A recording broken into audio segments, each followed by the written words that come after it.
క్షణము నేను ఊహించలేను యేసయ్యా,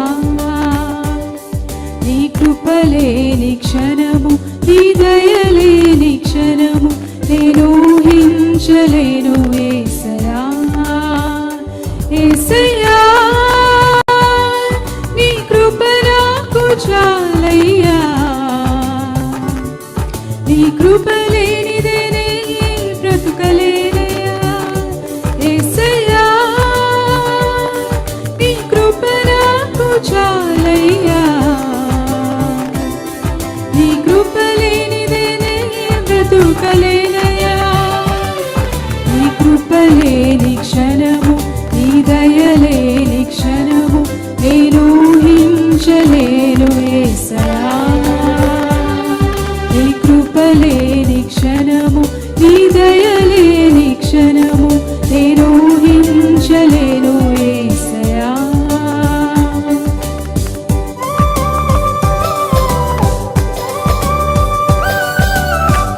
మహిమను విడచి మహిలోనికి ఆయన దిగి వచ్చి మార్గమును చూపించి మనకు ఆయన మన కొరకు మనిషిగా ఆయన మారాడు.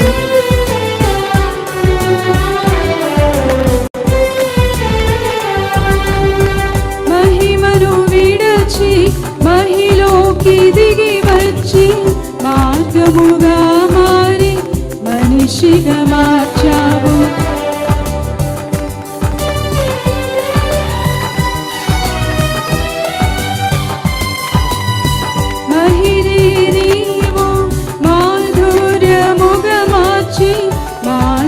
చూపి మరో రూపమిచ్చావు.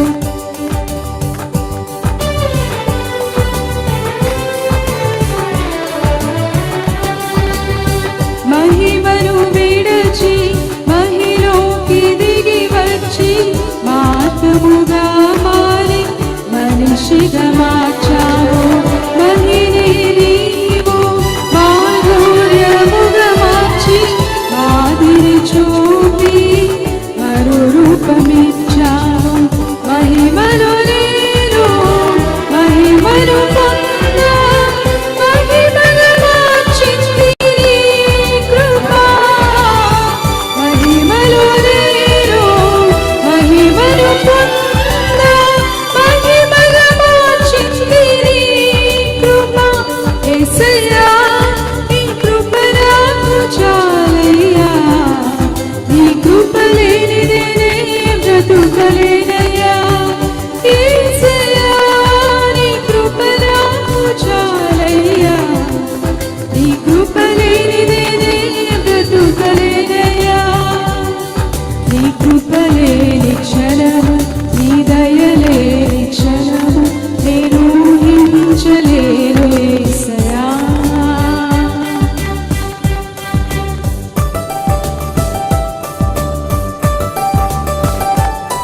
ఆజ్ఞల మార్గమున ఆశ్రయమునిచ్చాడు. ఆపత్కాలములో ఆయన మనల్ని ఆదుకునేటువంటి దేవుడు.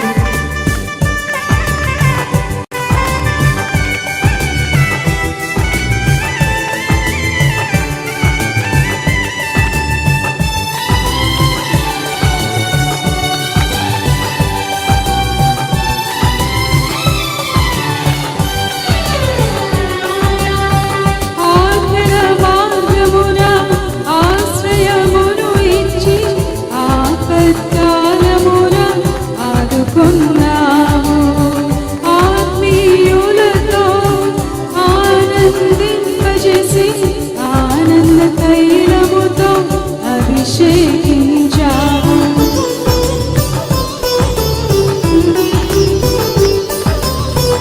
ఆజ్ఞల మార్గమున ఆశ్రయమును ఇచ్చి ఆపత్కాలమున ఆదుకున్నావు. ఆత్మీయులతో ఆనందింపజేసి ఆనంద తైలముతో అభిషేకించావు. ఆశ తీరా ఆరాధన చేసి అదృష్టమిచ్చింది నీ కృప. ఆశ తీరా ఆరాధన చేసి అదృష్టమిచ్చింది నీ కృప.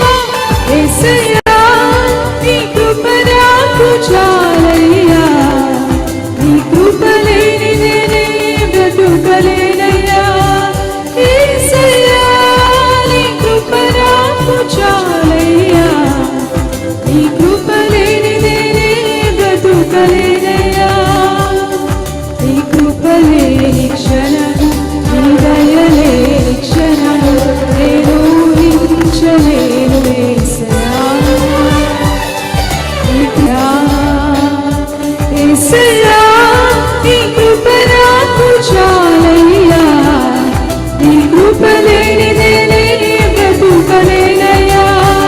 యేసయ్యా నీ కృప నాకు చాలయ్యా, నీ కృప లేనిదే నేను బ్రతుకలేనయ్యా.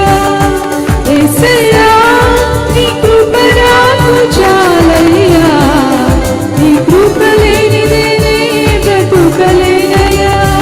యేసయ్యా నీ కృప నాకు చాలయ్యా, నీ కృప లేనిదే నేను బ్రతుకలేనయ్యా. నీ కృప లేనిదే నేను బ్రతుకలేనయ్యా. నీ కృప లేనిదే నేను బ్రతుకలేనయ్యా.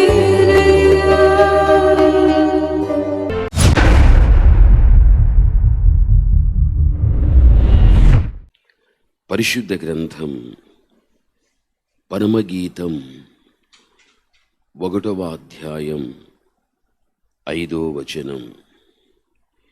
యెరూషలేము కుమార్తెలారా, నేను నల్లని దానినైనను సౌందర్యవంతురాలను.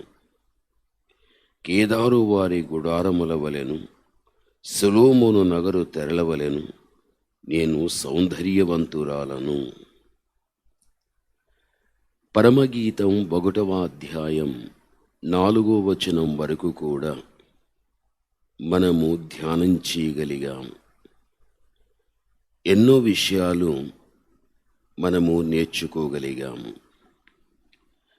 దేవుడు మనకు నేర్పించేటువంటి ప్రతి ఆధ్యాత్మికమైనటువంటి పాఠాన్ని మన యొక్క నిజ జీవితంలో మనము జరిగించిన వారుగా ఉండగలిగితే, పెండ్లి కుమారుడైనటువంటి యేసుక్రీస్తు ప్రభువుకు పెండ్లి కుమార్తెగా పిలువబడేటువంటి మనం సిద్ధపడటానికి అవకాశం అనేది కలుగగలుగుతుంది. పరమగీతము అన్నది ఇహానికి సంబంధించింది కాదు, కానీ అది పరమునకు సంబంధించిన ఒక గీతం. ఏమందు మనం ఉన్నప్పటికీ కూడా పరమునకు సంబంధించినటువంటి ఈ ఆత్మ సంబంధమైన విషయాలన్నీ కూడా మన ఆత్మీయ జీవిత ఎదుగుదలకు ఎంతగానో దోహదపడుతూ ఉంటున్నాయి. ఇక్కడ వాక్యంలో మనం చూడగలిగితే, యెరూషలేము కుమార్తెలారా, నేను నల్లని దానినైనను సౌందర్యవంతురాలను అని మనకి ఇక్కడ చెప్పబడుతూ ఉంటున్నది. అసలుకి ఇక్కడ కనిపించేటువంటి ఎవరి యెరూషలేము యొక్క కుమార్తెలు? పరిశుద్ధ గ్రంథములో 3 కుమార్తెల గురించి మనము చూడగలం. 1 బబులోను యొక్క కుమార్తెలు, 2 యెరూషలేము యొక్క కుమార్తెలు, 3 సియోను యొక్క కుమార్తెలు. ఈ విధముగా 3 కుమార్తెలుగా మనం చూడగలము. బబులోను యొక్క కుమార్తెలు లోకానికి సంబంధించినటువంటి వ్యక్తులు. యెరూషలేము యొక్క కుమార్తెలు యూదా జనాంగానికి సంబంధించినటువంటి వ్యక్తులు. సియోను యొక్క కుమార్తెలు పెండ్లి కుమార్తెకు సంబంధించినటువంటి వ్యక్తులు. అనగా దేవుడు ప్రాణము పెట్టి సంపాదించిన వధువుగా పిలువబడుచున్న సంఘం అంటే మనము. ఇక్కడ మనము చూడగలిగినట్లయితే, యెరూషలేము యొక్క కుమార్తెలారా, నేను నల్లని దానినైనను నన్ను సౌందర్యవంతురాలను అని చెప్పబడుచూ ఉంటున్నది. ఇక్కడ మన వాక్యంలో చూస్తే, ఏ యెరూషలేము యొక్క కుమార్తెలు యూదులుగా పిలువబడుతూ ఉంటున్నారో, యూదులైనటువంటి వారు అన్యులను చిన్న చూపు చూస్తుంటున్నారు అన్నది ఇందులో ఉన్నటువంటి అర్థం. అసలుకు ఎవరి అన్యులు అని మనం ఆలోచించగలిగితే, ప్రభువును ఎరుగక మునుపు మనమందరం కూడా అన్యులమే. అన్యులైనటువంటి మనలను యెరూషలేము కుమార్తెలుగా పిలువబడేటువంటి యూదులు చిన్న చూపు చూడగలిగారు. యూదులు అన్యులను తృణీకరించగలిగారు. యూదులు అన్యులను తిరస్కరించగలిగారు. ఏమాత్రం కానీ వారిని ఇష్టపడలేదు. వారి నుండి వీరు ప్రత్యేకింపబడిన వారుగా ఉండగలిగారు. ఎందుకు అని ఆలోచించగలిగితే యూదులలో ఉండేటువంటి ఆ యొక్క అతిశయం అనేది ఏమిటి అని మనం చూడగలిగితే పరిశుద్ధ గ్రంథంలో చూస్తే రోమా 9వ అధ్యాయాన్ని మనము చూచినప్పుడు అక్కడ ఎందుకు వారికి అంత అతిశయం అనేది మనం ఆలోచించగలిగినట్లయితే రోమా 9వ అధ్యాయం 4-5 వచనాలు మనము చూడగలిగినట్లయితే ఇక్కడ వీరు ఇజ్రాయేలీయులు దత్తపుత్రత్వమును, మహిమయు, నిబంధనలను, ధర్మశాస్త్ర ప్రధానమును, అర్చనాచారాధులను, వాగ్దానములను వీరివి. పితరులు వీరివారు. శరీరమును బట్టి క్రీస్తు వీరిలో పుట్టెను. ఈయన సర్వాధికారి అయిన దేవుడై ఉండి నిరంతరము స్తోత్రార్హుడై ఉన్నాడు. ఆమేన్. ఈ వాక్యాన్ని బట్టి చూడగలిగినట్లయితే యూదులకు ఉన్నటువంటి ఒక ప్రత్యేకత, వారికి ఉన్నటువంటి ప్రాధాన్యత ఈ వాక్యాన్ని బట్టి మాత్రమే. అందుకే వీరు సమస్త విషయములలో కూడా ఒక అతిశయం అనేటువంటిది వారు కలిగి ఉండటానికి ఇదే. ప్రభువునందు ప్రియమైనటువంటి వారలారా, ధర్మశాస్త్రం ప్రధానమును, అర్చనాచారాధులను, వాగ్దానాలు, పితరులు, క్రీస్తు, ఇవన్నీ కూడా వీరు కలిగి ఉండుటను బట్టియే వీరి యొక్క స్థానాన్ని వారు చూస్తూ దాని విషయములో హెచ్చించుకుంటూ అన్యులుగా పిలువబడేటువంటి మనలాంటి వారిని వారు చిన్న చూపు చూడడం అనేది పరిశుద్ధ గ్రంథంలో మనము చూడగలము. దీన్ని బట్టి మనము చూడగలిగినట్లయితే ఇది పాత నిబంధన కాలములోనే కాదు, కానీ క్రొత్త నిబంధన కాలములో కూడా అన్యులైనటువంటి అనగా ప్రభువుని ఎరుగనటువంటి మనలాంటి వ్యక్తులందరినీ కూడా వారు చిన్న చూపు చూడడం అనేది పరిశుద్ధ గ్రంథంలో మనము చూడగలం. అది అపోస్తల కార్యాన్ని మీరు చూస్తే 15వ అధ్యాయం 7లో మనము చూడగలిగితే అపోస్తలుల కాలములో కూడా వీరి చిన్న చూపు ఎలా ఉంటున్నది అంటే, సహోదరులారా, ఆరంభమందు అన్యజనులు నా నోట సువార్త వాక్యాన్ని విని విశ్వసించులాగున మీలో నన్ను దేవుడు ఏర్పరచుకొనెను. మీకు తెలియను. ఇక్కడ పేతురు యెరూషలేము యొక్క సభలో మాట్లాడుచున్నటువంటి మాటలు ఇది. క్రొత్త నిబంధన కాలములో చూచినప్పుడు ప్రభువు ఏర్పరుచుకున్న శిష్యులైనా కానీ, శిష్యులతో పాటు పౌలైనా కానీ, వీరు దేవుని యొక్క సువార్తను ప్రకటించేటప్పుడు అన్యులైనటువంటి మనలాంటి వారు ఎప్పుడైతే కూడా విశ్వసించగలిగారో అలాంటి వారు దేవుడే ఏర్పరచుకున్నట్లుగా పరిశుద్ధ గ్రంథంలో మనము చూస్తూ ఉంటున్నాం. అనగా దేవుని యొక్క వాక్యాన్ని కానీ, వాక్యమయ్యున్న యేసుక్రీస్తు ప్రభువుని కానీ ఆ రోజుల్లో పౌలైన, శిష్యులైన యూదుల దగ్గరికి వెళ్ళి దైవవాక్యాన్ని ప్రకటించడం అనేది జరగగలిగితే ఆ రోజుల్లో ఎవరు కానీ వాక్యాన్ని అంగీకరించేవారు కాదు. ఆ రోజున యేసుక్రీస్తు అనేటువంటి ప్రసక్తిని ఎక్కడ కూడా రానివ్వకుండా అడ్డుకున్నటువంటి అతిశయం ఆ రోజుల్లో వీరికి ఉండగలిగాది. వీరందరూ కూడా ఎప్పటి వరకు వారందరిక జీవితాలు చూస్తే వారు ధర్మశాస్త్రము యొక్క క్రిందనే ఉన్నటువంటి వారు. యేసుక్రీస్తు ప్రభుల వారి హానికి వచ్చి శిలువ మీద క్రీస్తు పలికిన 7 మాటలలో ఒక్క మాట సమాప్తమైనది.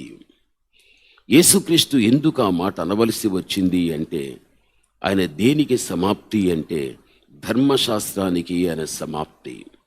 అనగా ధర్మశాస్త్రాన్ని యేసుక్రీస్తు ప్రభుల వారు ఆయన శిలువ మీద సమాప్తం చేశాడు. ఆ తర్వాత యేసుక్రీస్తు ప్రభువే సమస్తమునకు ప్రధానం, సమస్తమునకు మూలం. అలాంటి మూలమై ఉన్నటువంటి దేవాతి దేవుణ్ణి ఆ రోజు నుండి ఈ రోజు వరకు కూడా వారు విశ్వసించని వారుగానే ఉంటున్నారు.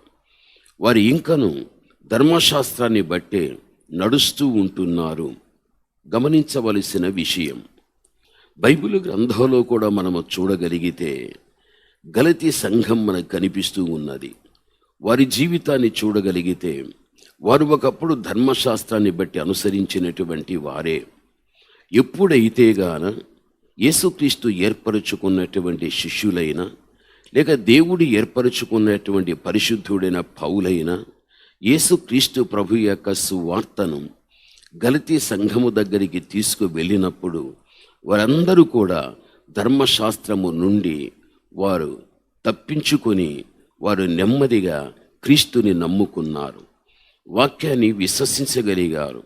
వీటి ఆధారాన్ని బట్టి ఆత్మీయ జీవితంలో చక్కగా వారు సాగిపోగలిగారు.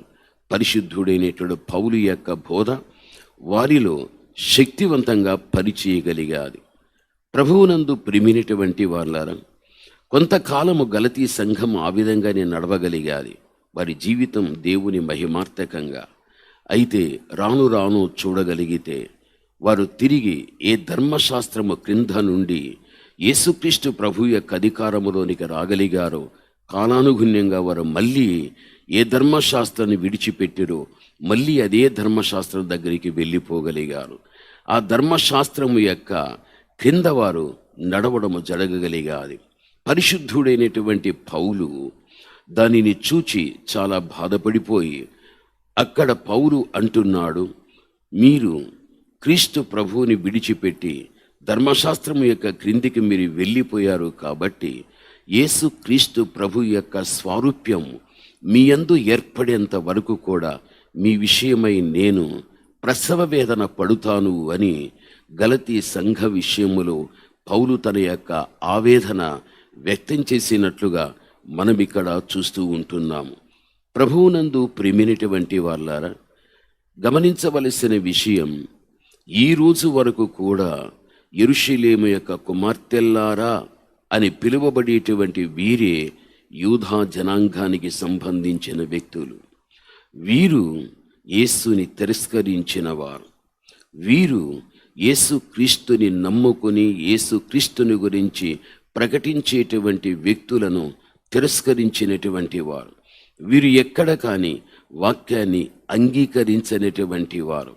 అందుకే వారు తిరస్కరించగా అన్యులుగా చెప్పబడుచున్నటువంటి మన యొద్దకు క్రీస్తు ప్రభువును గురించి ప్రకటింపగా, వాక్యాన్ని ప్రకటింపగా, మనం ఈ రోజున క్రీస్తుని అంగీకరించడమైనా లేక ఆయన వాక్యాన్ని విని ఆ ప్రకారము జీవించడమైనా ఆ ధన్యత మనకే దేవుడు అనుగ్రహించగలిగాడు. బైబిల్ ఏం చెబుతున్నది అని మనం ఆలోచించగలిగినట్లయితే గాన, ప్రభువునందు ప్రియమైనటువంటి వాళ్ళరా, అన్య జనులు నా నోట సువార్త వాక్యాన్ని విని విశ్వసించులాగున మీలోనున్న దేవుడు ఏర్పరచుకొనినని మీకు తెలియను అని మనకిక్కడ వ్రాయబడి ఉన్నది. నిజమే, దైవ వాక్యాన్ని పరిశుద్ధుడైన పౌలు యొక్క నోట నుండి వెలువడిన తర్వాత ప్రభువుని ఎరగని ప్రతి వ్యక్తి అన్యుడు కాబట్టి అన్యులైనటువంటి మన వంటి వ్యక్తులు ఎప్పుడైతే ఆ వాక్యాన్ని విని విశ్వసించగలిగారో దేవుడు అలాంటి బిడ్డలను ఏర్పరచుకొనెను అని పౌలు యొక్క నోట నుండి ఈ మాట వచ్చినట్లుగా వాక్య భాగములో చూస్తుంటున్నాం. మన దేవుడు ఎవరు అని? నిజదేవుడు, లోక రక్షకుడు ఆయన. ఆయన సృష్టికర్త, ఆయన సజీవుడు. ఆయన ఉన్నంత వరకు కూడా ఈ సృష్టి అనేటువంటిది ఉంటూనే ఉంటుంది. ఆయన ఎక్కడ కానీ అంతము లేనిటువంటి వాడు. అందుకే నా ఆదియు అంతమునై ఉన్నటువంటి వాడు. ప్రభువునందు ప్రియమైనటువంటి వాళ్ళ అటువంటి దేవాతి దేవుడు ఈ రోజున లోకములో చెదిరిపోయినటువంటి వ్యక్తులకు ఈరోజు ఆయన ప్రతినిధులైనటువంటి మనం భూనివాసులకు పరిచయం చేసిన వారు ఏమాత్రము అంగీకరించలేదు, వాక్యాన్ని కూడా వారు విశ్వసించలేదు. పరిశుద్ధ గ్రంథాన్ని తగలబెట్టడం జరుగుతూ ఉంటున్నది, ఆలయాల మీద పడి దాడి చేయడం అనేది జరుగుతూ ఉన్నది. ఇవన్నీ ఎందుకు నేను చెబుతున్నాను అంటే, ఆనాటి కాలమందు యెరూషలేము యొక్క కుమార్తెల్లారా అని పిలువబడేటువంటి యూదులు ఏ విధముగా క్రీస్తుని సిలువ వేయుడి, క్రీస్తుని సిలువ వేయుడి అని వారి గట్టి కేకను బట్టి ఆ రోజు రోమా ప్రభుత్వం కూడా ఏమీ చేయలేక క్రీస్తు ప్రభువుని వారి నోట నుండి వచ్చిన మాట అంతగా పనిచేసింది కాబట్టి అంతం చేసిన వ్యక్తులే వీరు. క్రీస్తు యొక్క మరణ తదనంతరం ఆత్మ శిష్యుల మధ్య దిగి వచ్చినప్పుడు ఆ ఆత్మ ద్వారానే క్రీస్తుని అనేకమైన స్థలాలలో వారు ఒప్పుకోగలిగారు. ఎవరు తృణీకరించారో, ఎవరు క్రీస్తుని సిలువేయమని కేకలు వేయగలిగారో ఆ క్రీస్తుయే వారి మధ్యకు, ఆ క్రీస్తు ప్రభువునే వారి మధ్యకు తీసుకొని క్రీస్తుని తృణీకరించిన వారు అంగీకరించే రీతిగా ఉండాలని క్రీస్తు యొక్క మాటను వారు ఒత్తి పలికి ఆయన నిజదేవుడు లోక రక్షకుడని ప్రకటించినప్పుడు ఆ రోజుల్లో అనేక మంది వ్యక్తులు వారిని హింసించడమైన, కొట్టడమైన, చెరసాలకు తీసుకువెళ్ళడమైన, చంపేయడమైన ఇవన్నీ కూడా ఆ రోజుల్లో దేవుని పక్షాన పనిచేసినటువంటి వారి మీద అంత తీవ్రతగా యూదులు పడినట్లు బైబిలే దానికి సాక్ష్యంగా మనకు కనిపిస్తూ ఉన్నది. ఆ రోజుల్లో వారు, ఈ రోజుల్లో భూనివాసులు, వారికి వీరికి తేడా ఏమీ లేదు. అది ఆ రోజు ప్రారంభమై ఈ రోజు వరకు కొనసాగించబడి జరుగుచూ ఉన్నది అంటే క్రీస్తు నిమిత్తం ఎంతమంది హతసాక్షులైపోయారు, అని సువార్త నిమిత్తం ఎంతమంది కొట్టబడిపోతూ ఉంటున్నారు, ఎన్ని అవమానాలు, ఎన్ని నిందలు జరుగుతూ ఉంటున్నాయో. ఇలాగా దేవుడు ఇచ్చినటువంటి దైవావేశముతో ఆత్మల భారం కలిగినటువంటి ప్రతి దైవజనుడు కూడా ఎక్కడ సువార్తను ప్రకటించినా ఇష్టపడని వ్యక్తులు మీదికి లేచి వారు చెండాడేటువంటి పరిస్థితులు మనము చూస్తూ ఉంటున్నాం. ప్రభువునందు ప్రియమైనటువంటి వాళ్ళారా, వీరి పరిస్థితి ఈ విధంగా మన మధ్యన ఉన్నప్పుడు మనమేమీ చేయలేం. వారి యొక్క మారు మనస్సు నిమిత్తం, వారి క్రీస్తుని విశ్వసించే నిమిత్తం, వారు కూడా రక్షించబడు నిమిత్తం ఈ రోజున వారి యొక్క పక్షమున మనం ప్రార్థన చేసేటువంటి వ్యక్తులుగా మనం ఉండాలి. గమనించవలసిన విషయం, ఆ రోజున యూదులు అన్యులను ఎలా చిన్నచూపు చూడగలిగారో ఈ రోజున కూడా భూనివాసులు క్రీస్తుని నమ్ముకున్నటువంటి మనలను, ఆ తర్వాత క్రీస్తుని కూడా, గ్రంథాన్ని కూడా చిన్న చూపు వారు చూస్తూ ఉంటున్నారని చెప్పడంలో సందేహము లేదు. ఇటువంటి మనుష్యుల మధ్యన మనము జీవించేటప్పుడు ఎక్కడ కానీ మనము భయపడకూడదు. బైబిల్ ఏం చెబుతున్నది తెలుసా? అపోస్తల కార్యం 13వ అధ్యాయం 45 నుండి 48 వరకు నేను చదువుతా, జాగ్రత్తగా మీరు వినండి. యూదులు జనసమూహములను చూచి మత్సరముతో నిండుకుని దూషించుచు పౌలు చెప్పిన వాటికి అడ్డము చెప్పిరి. అప్పుడు పౌలును బర్నబాయు ధైర్యముగా ఇట్లనిరి, దేవుని వాక్యము మొదట మీకు చెప్పుట ఆవశ్యకమే, అయినను మీరు దానిని త్రోసివేసి మిమ్మును మీరే నిత్యజీవమునకు అపాత్రులుగా ఎంచుకొనుచూ ఉంటున్నారు. గనుక ఇదిగో మేము అన్యజనుల యొద్దకు వెళ్ళుచున్నాము. ఏలయనగా నీవు భూదిగంతముల వరకు రక్షణార్థముగా ఉండునట్లు నిన్ను అన్యజనులకు వెలుగుగా ఉంచి ఉన్నాను అని ప్రభువు మాకు ఆజ్ఞాపించిననిది. అన్యజనులు ఆ మాటలు విని సంతోషించి దేవుని వాక్యమును మహిమపరిచిరి. మరియు నిత్యజీవమునకు నిర్ణయింపబడిన వారందరూ విశ్వసించగలిగిరి. ఇక్కడ పరిశుద్ధుడైన పౌలు కాని, బర్నబా కాని వారు ధైర్యాన్ని కలిగి జనసమూహాన్ని చూచి ఆ రోజున చక్కగా వారికి దైవ వాక్యాన్ని ప్రకటించినప్పుడు, అయితే వాక్యాన్ని విన్నటువంటి యూదులు వారు మత్సరముతో నిండుకుని దూషించుచు పౌలు చెప్పిన వాటన్నిటికీ కూడా అడ్డము చెప్పగలిగారు. మీరు మాత్రం ధైర్యంగా వాక్యం మీకు అవసరం, నిత్య జీవం అనేది ఒకటి ఉంది, దాన్ని మీరు త్రోసేస్తూ ఉంటున్నారు. మరణించిన తర్వాత ఒక జీవితం అనేది మనకుందని, అదే నిత్య జీవితం, నిత్యము ఉండే జీవాన్ని ఇస్తే ఆ జీవం నిత్యము జీవించటానికి సహాయపడుతుందని చెప్పినప్పుడు అది కూడా వారు పట్టించుకోలేక చిట్ట చివరికి వారు తిరస్కరించగలిగారు. ఇంకా ఏం చేయాలో అర్థం కాలేక, ఇదిగో మేము అన్యజనుల దగ్గరకు వెళ్ళిపోతున్నాము, భూదిగంతాల వరకు రక్షణార్థకంగా ఉండునట్లు నిన్ను అన్ని జనులకు వెలుగుగా ఉంచి ఉన్నానని ప్రభువు నాకు ఆజ్ఞాపించెను. ఆ మాట విన్నటువంటి అన్యులందరూ కూడా దేవుని యొక్క వాక్యాన్ని విశ్వసించగలిగారు, ప్రభువుని అంగీకరించగలిగారు. నిజమే, యెరూషలేము కుమార్తెలారా అని చెప్పబడుచున్నటువంటి యూదులు యేసు ప్రభువుని తిరస్కరించారు, సువార్త వాక్యాన్ని తిరస్కరించారు. ఆ వాక్యాన్ని తెచ్చినటువంటి శిష్యులనైనా, పౌలునైనా, బర్నబాయినా దేవుడి లాంటి వ్యక్తులను ఏర్పరుచుకున్నప్పుడు వారిని కూడా తిరస్కరించగలిగారు. ఆయన వెదకని వారికి ఆయన దొరికాడు అని బైబిల్ చెబుతూ ఉంటున్నది. వారి కోసమే దేవుడు వచ్చాడు, మనం ఎక్కడ వెదకలేదు. మన వెదకకపోయినప్పటికీ కూడా ఆ దేవాతి దేవుడు మనకు దొరకగలిగాడు. ఆ దొరికిన దేవుణ్ణి మనం కాపాడుకుంటూ భవిష్యత్తును ఆయనలో మనము నడిపించుకునేటువంటి వ్యక్తులుగా ఉండాలి అని బైబిల్ మనకు స్పష్టంగా తెలియపరుస్తూ ఉంటున్నది.